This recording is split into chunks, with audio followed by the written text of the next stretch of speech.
Hai, terima kasih untuk teman-teman atau ibu bapak yang tidak skip video ini. Selamat hari Minggu bagi kita semua dan selamat beribadah. Tuhan Yesus memberkati. Ini adalah perjalanan ziarah saya dalam membaca Alkitab secara kronologis dalam waktu 1 tahun, hari yang kelima, Minggu tanggal 5 Januari 2025. Hari ini saya merenungkan dari Kejadian pasal 17 sampai 19. Tidak jemu-jemu saya ingin mengatakan bahwa terlalu banyak yang saya dapatkan, yang saya tulis di catatan saya. Tetapi hanya beberapa hal yang bisa saya bagikan di video ini. Kita mulai dari pasal yang ke-17. Kita mulai di pasal yang ke-15. Jadi di pasal yang ke-15, ada rentang waktu yang kita tidak ketahui jaraknya antara pasal 14 dan 15. Tetapi ketika Tuhan Allah datang kepada Abraham melalui penglihatan, kan kita tahu Tuhan Allah tidak pernah bermain-main dengan perkataannya. Jadi ketika Tuhan Allah saat itu datang melalui penglihatan untuk menguatkan Abraham, ini pesan pertama, penguatan pertama tentang jangan takut diberikan di Alkitab, yaitu ketika Tuhan Allah mendekati Abraham untuk menguatkan Abraham saat itu. Mungkin setelah peperangan besar yang dilakukan untuk menyelamatkan Lot, mungkin dia sedikit merasa ketakutan, dia khawatir, dia juga belum memiliki keturunan. Tetapi Tuhan tahu apa yang terbaik dan Tuhan tahu cara menguatkan anak-anaknya, termasuk Abraham. Dan ketika Tuhan memberikan janji yang lebih spesifik lagi kepada Abraham, yaitu bahwa tanah Kanaan tidak hanya menjadi tempat yang dia tinggali, tetapi tempat yang suatu saat nanti akan dikuasai demi memenuhi tujuan yang di pasal 12. Abraham tentu bingung, ini maksudnya apa? Caranya bagaimana? Tuhan gak langsung jawab jawaban doa dari Abraham. Tuhan tidak langsung menjawab. Tetapi justru Tuhan menyuruh Abraham untuk beribadah lagi. Ya, untuk mempersembahkan korban. Saat itu jenis ibadahnya adalah mempersembahkan korban dari binatang-binatang terbaik yang dimiliki atau dicari oleh Abraham. Nah, menarik ya, ketika seseorang meminta sesuatu kepada Tuhan dan jawabannya belum sekarang, mungkin belum instan jawabannya dikasih. Yang Tuhan ingatkan sebagai coach, sebagai guru, sebagai pelatih yang terbaik di kehidupan kita, Tuhan mengingatkan di kondisi susah, kondisi senang, kondisi meyakinkan, kondisi yang paling tidak meyakinkan, yang harus dilakukan manusia satu: konsisten beribadah. Ibadahnya jangan bolong. Bukan hanya ibadah fisik hari Minggu saja ke gereja, tetapi pengabdian hati kepada Tuhan, pembaktian diri padanya dari hari Senin sampai hari Sabtu. Segala jenis itu harus konsisten di setiap musim kehidupan manusia. Dan Tuhan mengingatkan, di momen dimana dirimu tidak mendapat jawaban saja, konsisten adalah jalan terbaik. Dan akhirnya Tuhan memberikan 10 nama di akhir pasal 15. 10 nama yang orang-orang yang suku-suku yang nanti akhirnya akan ditaklukkan oleh keturunan Abraham. Dan di sini kita bisa melihat bahwa sekali lagi, Abraham bukan orang yang sempurna. Tapi Abraham mau berserah. Tetapi ada satu bagian dari ketidaksempurnaannya yang belum dia bereskan, yaitu bagaimana cara dia berelasi dengan istrinya sendiri, orang paling dekat di rumah. Bayangkan Abraham, orang yang sebegitu dekatnya dengan Tuhan, kisahnya luar biasa sekali dari pembacaan Alkitab kemarin. Tetapi istrinya justru menyimpan satu keraguan, bahkan keraguannya sudah berubah menjadi keputusan, di mana dia mengatakan bahwa Tuhan gak sanggup.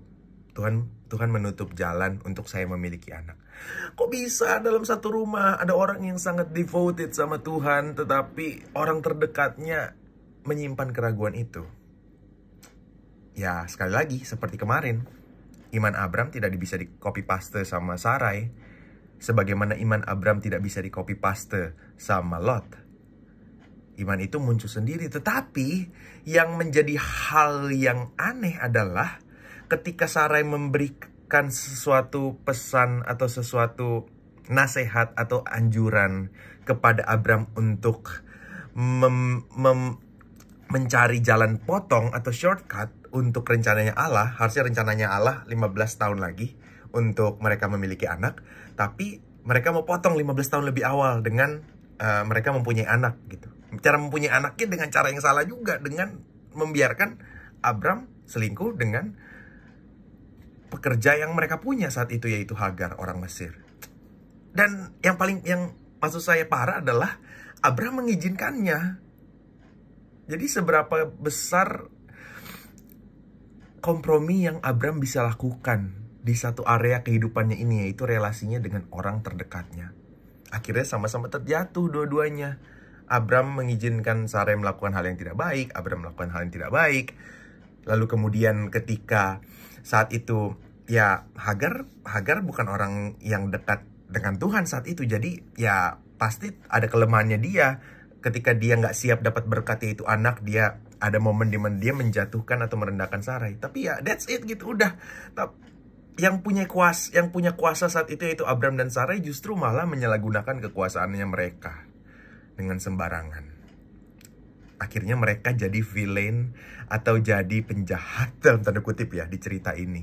Dan hero-nya atau yang pahlawannya dalam cerita ini justru adalah Hagar. Dan cerita di pasal 16 ini persis sama seperti susunan cerita di Kejadian pasal yang ketiga. Adam dan Hawa sebagai pasangan dua-duanya tidak taat. Akhirnya Tuhan harus cari mereka. Nah sekarang Abram dan Sarai tidak taat, tetapi sekarang yang dicari Tuhan adalah Hagar, si yang menderita. Persis sekali, 2100 tahun berlalu sejak penciptaan Adam, tetapi cara Tuhan gak pernah berubah. Tuhan selalu datang mencari dan bertanya melalui malaikat Tuhan yang menampakkan diri. Kau di mana, Hagar? Di manakah dirimu?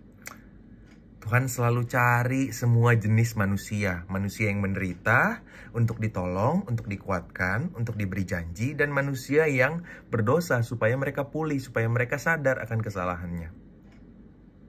Tanpa Ibrani 13 ayat 6 pun yang mengatakan bahwa Yesus Kristus itu sama baik masa lalu, masa kini, dan masa depan. Tanpa ada ayat itu saja dari 16 pasal kita bisa belajar bahwa bahwa Tuhan Allah ya tidak pernah berubah. 2100 tahun lalu masih pakai cara yang sama dan berhasil. Hagar dikuatkan, Hagar jadi hero dalam story ini, di mana Hagar adalah orang pertama yang memberi julukan khusus kepada Tuhan, nama khusus kepada Tuhan atas pengalaman yang dia berikan. Dia rendah hati sehingga dia tahu bahwa orang yang harusnya bertemu muka dengan Allah atau penampakan Allah harusnya mati, tapi dia dibelas kasihani. Dia memberi nama Allah sebagai Allah El Roy, Allah yang ditemui tetap manusia yang ia kenan tapi tidak mati. Puji Tuhan.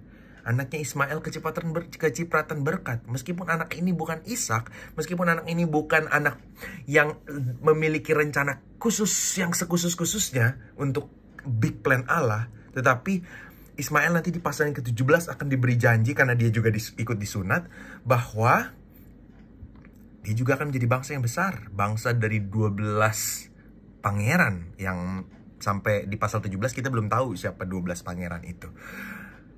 Dan kemudian kita masuk ke pasal yang ke-17, yang mana di pasal ke-8 atau pasal ke-9 kita tahu bahwa covenant atau perjanjian suci itu Tuhan pasti memberikan sebuah tanda. Yang tanda pertama adalah pelangi, dan tanda kedua adalah sunat, yaitu ada bagian dari tubuh manusia, khususnya manusia laki-laki, yang harus dipotong sedikit, menandakan bahwa mereka taat, mereka setia sama perjanjian suci itu.